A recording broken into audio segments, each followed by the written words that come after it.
Boa noite.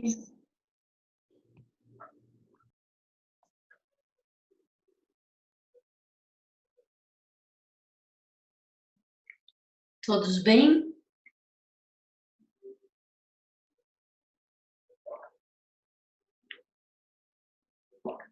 Espero que sim. Vamos seguir a leitura do Suzuki.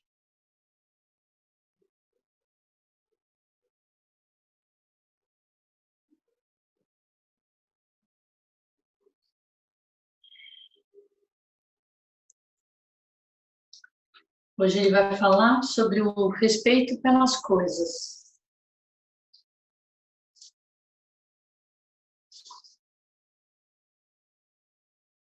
Em vez de respeitar as coisas, queremos usá-las para nosso próprio proveito, e se for difícil usá-las, queremos conquistá-las.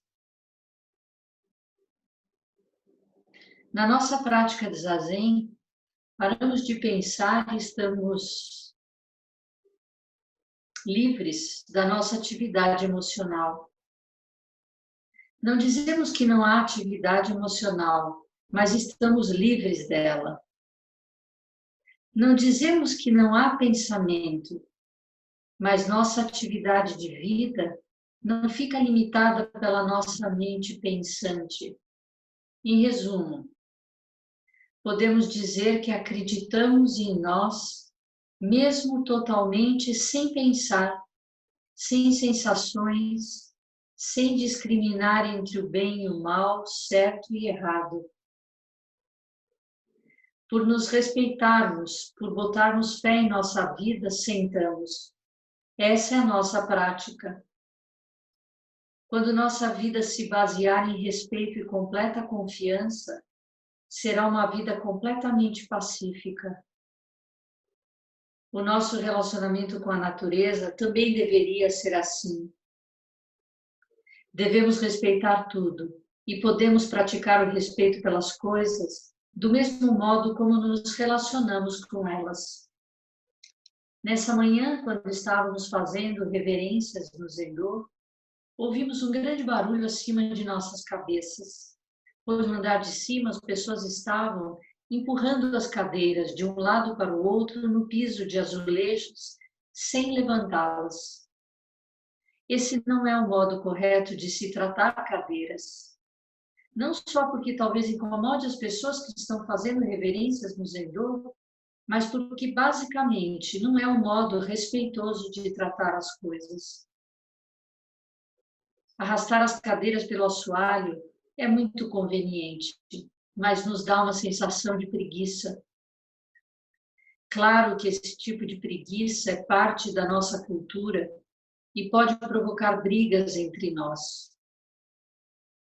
Em vez de respeitar as coisas, queremos usá-las para nosso proveito.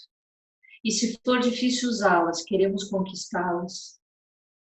Esse tipo de pensamento não se coaduna com o espírito da prática. Do mesmo modo, meu professor Kishizawa Yan não nos deixava tirar mais do que um amado de cada vez. Vocês sabem o que é amado?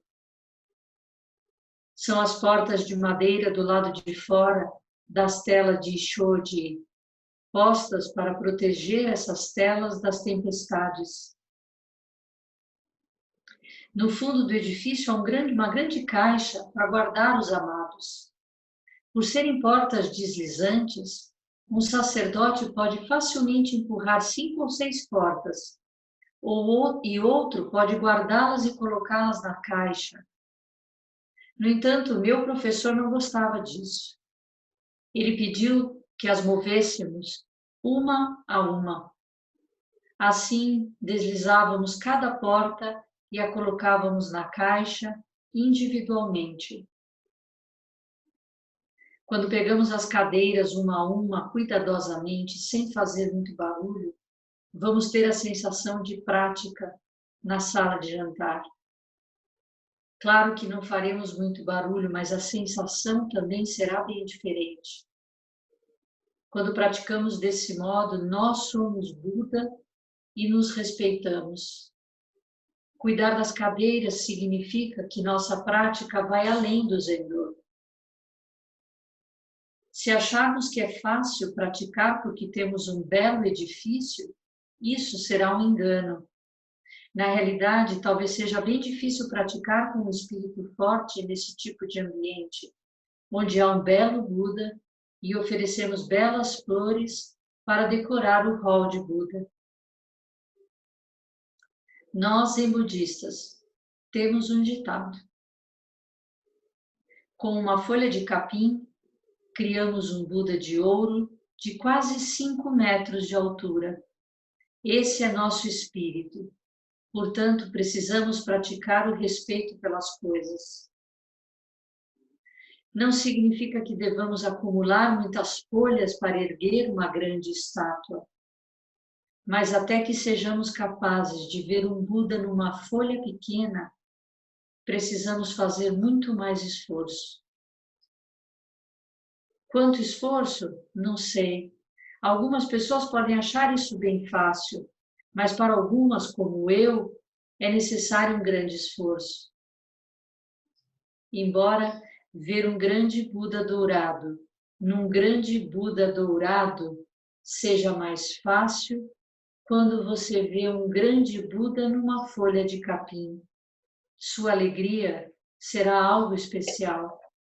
Portanto, precisamos praticar o respeito com muito esforço. Nesse Zendo, todos podem vir e praticar do nosso modo, alunos experientes e também todos aqueles que não sabem nada do Zen. Ambos terão dificuldades. Os alunos novos terão dificuldades que jamais poderiam ter imaginado. Os alunos antigos têm uma dupla obrigação: fazer sua própria prática e incentivar aqueles que acabaram de chegar. Sem dizer-lhes, você deveria fazer assim, ou você não deveria fazer assim. Os alunos antigos devem conduzir os alunos novos, de modo que eles possam praticar de nosso jeito com mais facilidade. Ainda que os alunos mais novos não saibam o que é o budismo, eles naturalmente se sentirão bem quando entrarem em um belo hall de Buda. Ali está o enfeite da terra Buda. Mas para os zen budistas, em especial, o verdadeiro enfeite do hall de Buda são as pessoas que estão praticando ali. Cada um de nós deve ser uma bela flor e cada um de nós deve ser Buda, conduzindo as pessoas para a nossa prática.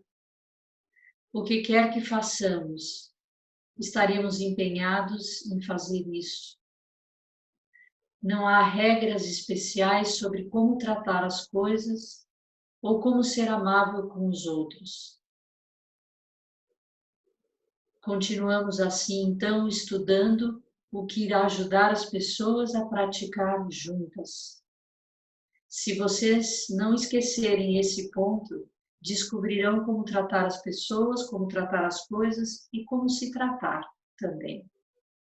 Isso é o que chamamos de modo Bodhisattva. A nossa prática serve para ajudar as pessoas. E para ajudar as pessoas, descobrimos como praticar do nosso jeito em cada momento. Interromper nosso pensamento e livrarmos-nos da atividade emocional quando sentamos não é apenas uma questão de concentração. É confiarmos totalmente em nós mesmos. Encontrarmos o refúgio absoluto em nossa prática. Somos apenas como um bebê que está no colo de sua mãe. Aqui nesse Zendo, acho que temos um espírito muito bom. Surpreendo-me muito com o espírito. Porém, a próxima questão é como expandir esse espírito em nosso cotidiano. Isso se faz respeitando as coisas e respeitando uns aos outros. Porque quando respeitamos as coisas, encontraremos a vida verdadeira. Quando respeitamos as plantas, encontraremos a vida verdadeira, o poder e a beleza das flores. Embora o amor seja importante, se separado do respeito e da sinceridade não funcionará.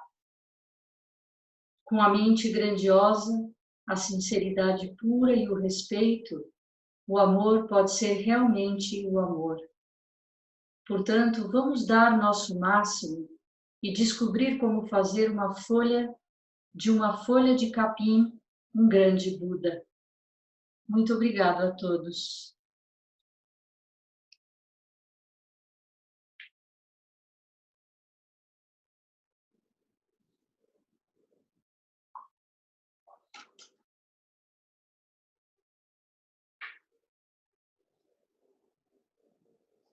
Ele falou aqui uma coisa que me chamou a atenção, acho mais de uma, né? Mas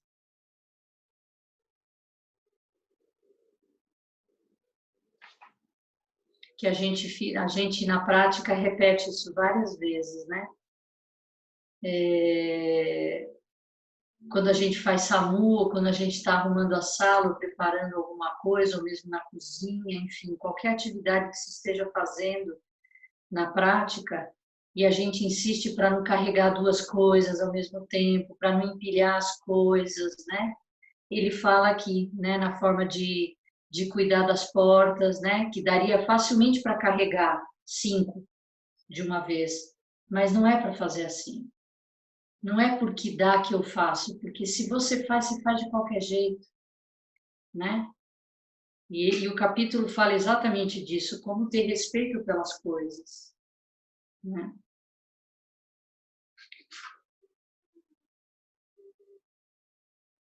Então a gente pega as coisas uma a uma, com cuidado. E ele volta a falar sobre os praticantes mais antigos, né? Como você, de fato, por exemplo, por ser exemplo, por dar exemplo, você facilita o caminho de quem está chegando. Muito mais do que dizer, não, não é assim ou é assim, né? Isso é um treino incrível para quem se dispõe a fazer. E aí eu lembrei que há uns anos atrás, bastante tempo atrás, eu fiz um retiro e tinha um monge japonês que veio convidado para dar palestra no retiro. E aí ele estava falando, ele perguntou para as pessoas assim, como que vocês carregariam algo muito precioso que vocês tivessem para carregar com as mãos? E aí ele lançou a pergunta, assim, cada um respondeu de um jeito, e aí ele disse assim, a gente sempre carrega algo muito precioso, quando a gente faz vaso, arranjo, ou carrega ofertas para o altar, a gente sempre carrega. Ele fez assim, dá um suporte, né, sustenta, e a outra mão escora. Então, a gente sempre faz as nossas ofertas assim, a gente carrega o vaso assim, a gente deveria evitar usar uma mão só, a gente está sempre usando uma para dar um apoio e a outra para sustentar, né? Mesmo quando a gente usa o orioke, né, que a gente segura as tigelas, a gente sempre segura com as duas mãos, a gente não fica com uma tigela na mão e pegando a outra coisa, né? A gente não se divide, a gente treina a unidade do corpo nas práticas, né? E até que você entenda que corpo e mente não são separados. Então, se tua mente, se teu corpo não está dividido, de alguma forma a tua mente também não está. Porque você precisa estar atento para não fazer de qualquer jeito. Porque senão a gente faz no automático. E no automático a mente está confusa, né? A mente não está presente. Então, tudo que a gente faz, a gente procura Por isso que os monges têm essas mangas. Pra gente, porque se a gente não estiver atento, a gente esbarra em tudo, derruba tudo, né? Então, é tudo feito para... Se eu vou por ali, eu não ponho de qualquer jeito. Eu seguro a minha manga e coloco, né? Eu vou por ali. Se eu vou pegar alguma coisa alta, eu não solto a minha manga, porque eu não mostro meus braços, né? Então, eu seguro a manga com o dedinho para eu ter o resto dos dedos livres, porque são esses dedos que seguram as tigelas, são esses dedos que afofam o zafu, são esses dedos que tocam os instrumentos, faz gachô. Por quê? Por que que existe isso? Por que que existe? Né? É para você estar inteiro no que você está fazendo.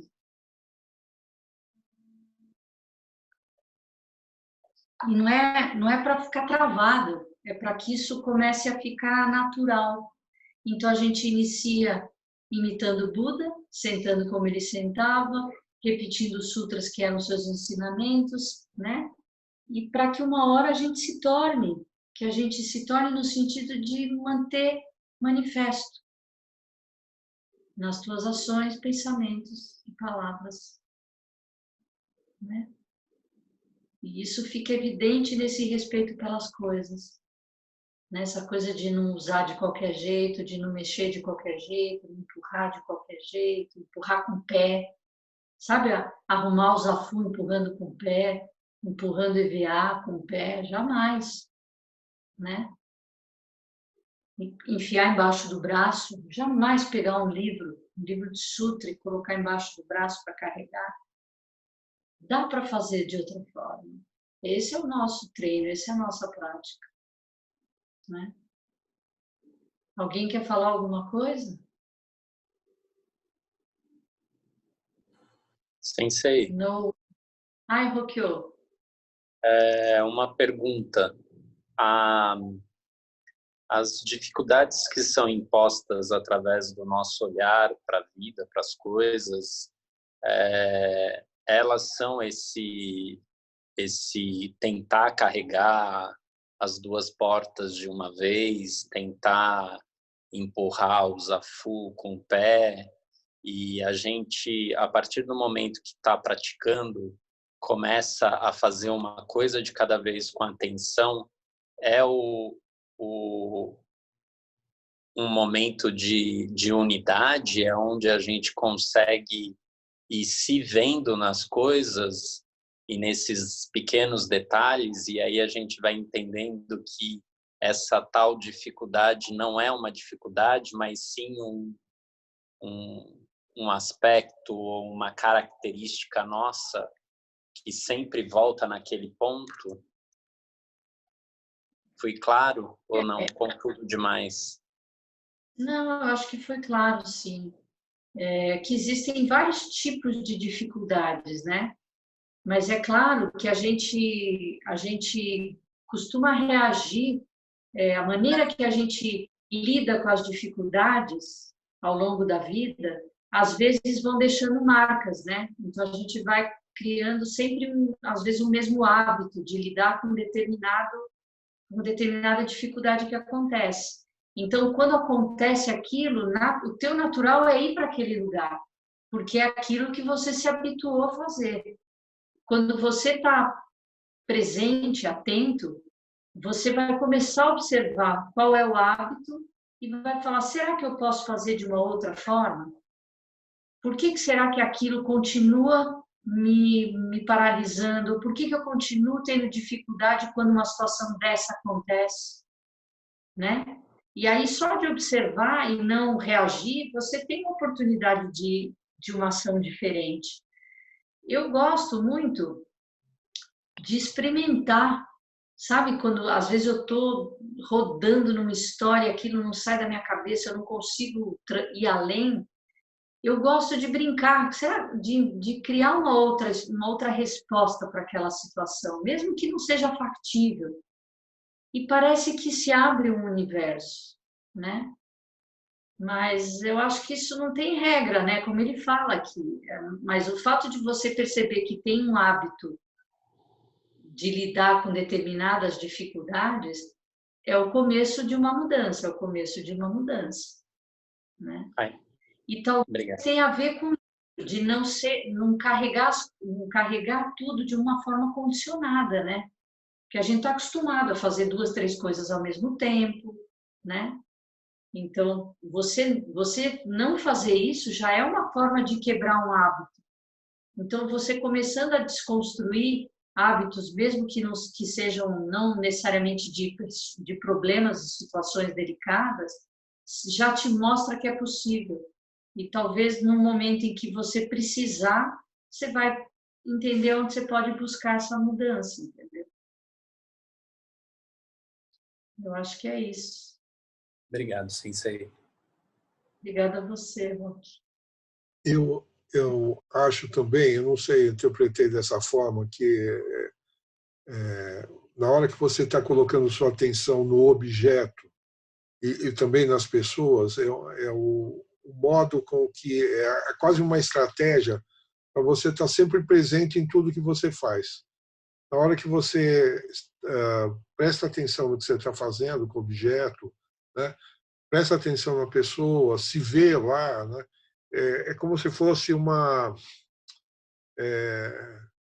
Você fica presente em tudo que você faz. Na hora que você faz simplesmente sem prestar atenção e sem automaticamente a coisa, né? Por mais que aquilo seja um ato repetitivo, você se coloca em tudo que você faz. Eu acho que é um modo de você estar sempre mais presente na vida do que você está normalmente. Eu acho que isso é uma das intenções que a gente tem com a prática. Não sei. Sim. É isso aí, é interessante. Porque você vê, a frase que a gente mais ouve, ou que tem se falado muito, é a plena atenção, né? Do mindfulness, né? Porque isso realmente te coloca no presente, né? Te traz para o aqui e agora, né? E eu acho também que se você está pegando, se você está respeitoso em relação a tudo que você pega, no caso de objetos, de coisas, você não está egocentrado, né? Você não está pensando em si mesmo, né? Porque você está atento no que você está fazendo, você não está viajando, né? Você não está dividido, carregando e pensando em outra coisa, você está ali. Agora, eu gosto muito de lembrar que o foco, a plena atenção do praticante não é um foco limitado, né? Não é um foco fechado, assim, que eu estou fazendo isso, então a Sensei falou que é para carregar isso, eu fico assim.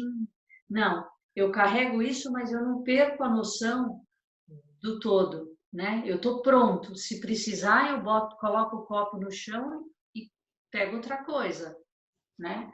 Não é que o mundo está caindo e não, falou que eu tenho que ir naquela linha, eu vou naquela linha. Então, como que eu treino presença e entendendo que essa presença ela é una, né? Eu estou contido nela, mas eu não sou, não é mais importante o que eu estou fazendo. Dá para entender?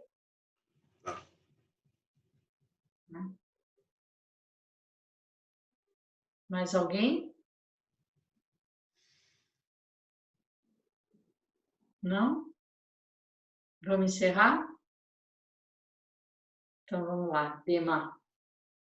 Que os méritos de nossa prática se estendam a todos os seres e que possamos nos tornar o caminho iluminado.